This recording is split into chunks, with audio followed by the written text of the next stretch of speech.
Hey, welcome to Imago Day Horsemanship, where we're dealing with trailer loading.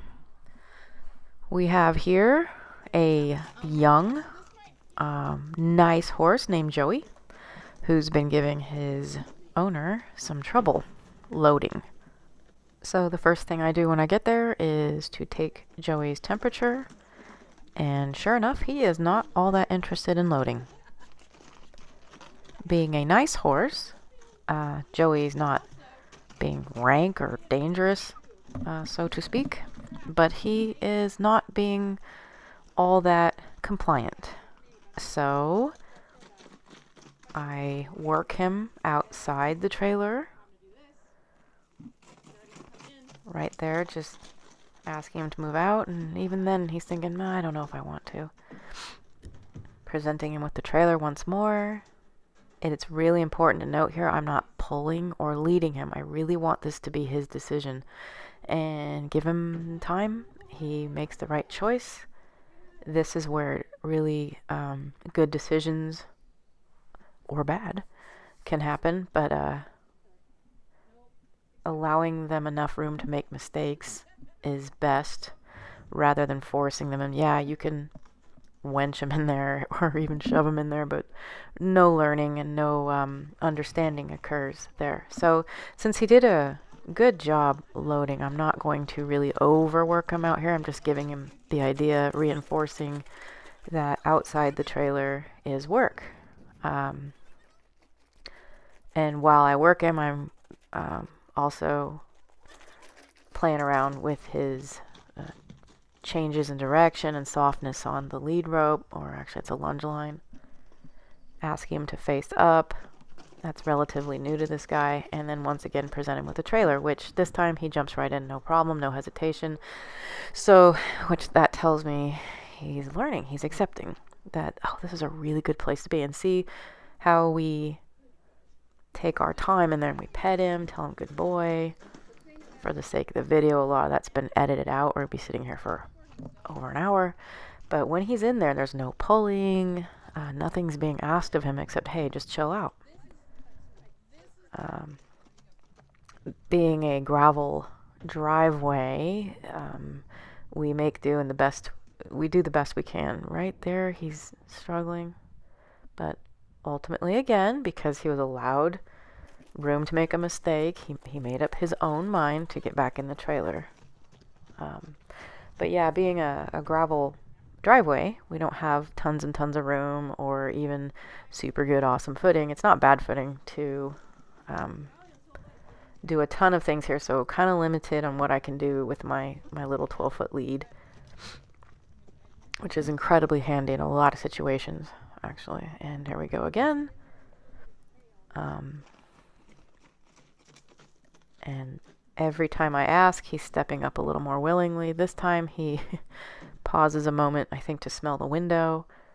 I'm not going to pull on him or freak out or make a big deal when he pauses and looks around. I welcome that,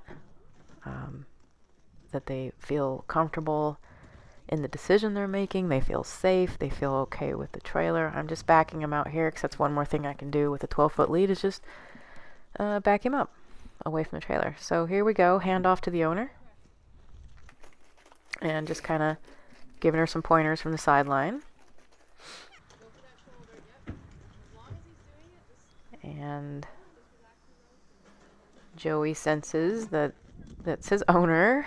He's gotten away with this with her before, and he says no. So she puts him to work. More advice from the sidelines.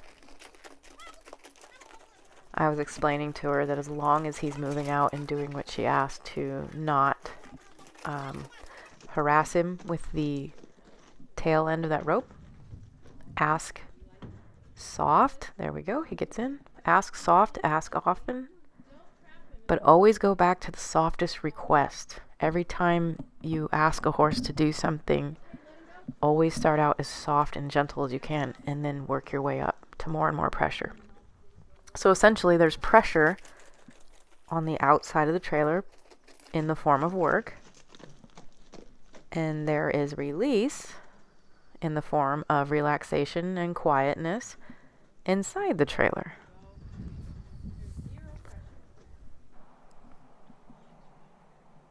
And this is the kind of thinking we want to apply when riding or in the round pen, whether you're on a trail or competing.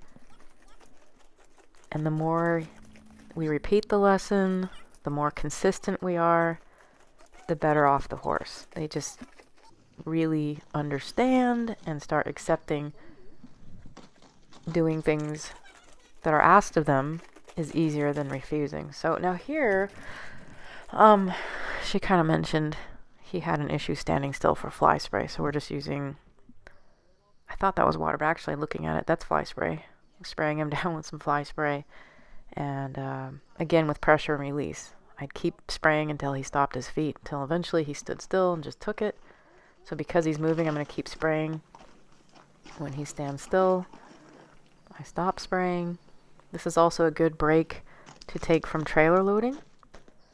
A lot of times when you stop a training session to do something else and go back to what we were doing, which is loading, they have a tendency to sometimes revert. And as you can see here, that's exactly what happened with Joey. We took time out to work with fly spray. He got a little bit of a breather. And he once again decided he didn't want to load up. It didn't take very long to convince him to get back in there. I'm just waiting on him. No pressure in there. Just taking our time, petting him, telling him good boy.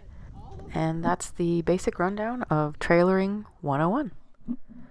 Thank you for joining me.